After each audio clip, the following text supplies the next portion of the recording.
Euroopa Liit annab Eestile 3 miljardit eurot toetust. Villem Trillem, mida me sellega teeme?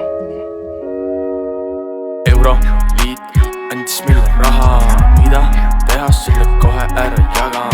Paar ideed, et tulevikus parem, toetuse ma nüüd kohe tööle panen. Äkki teeks valmis selle tunneli ja moodustaks Soomega Talsinki, kuna meile antud retsilt palju raha ja ma tahan, et Eesti oleks tuntud ning Eestil oleks nime. Et kui tutvustada riigi, siis ei kõlaks nagu ime, pigem oleksime kaardil ning säästaksime loodust.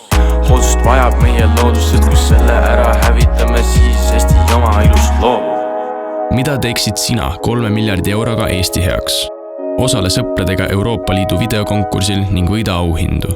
Vaata lähemalt tulevikutegijad.ee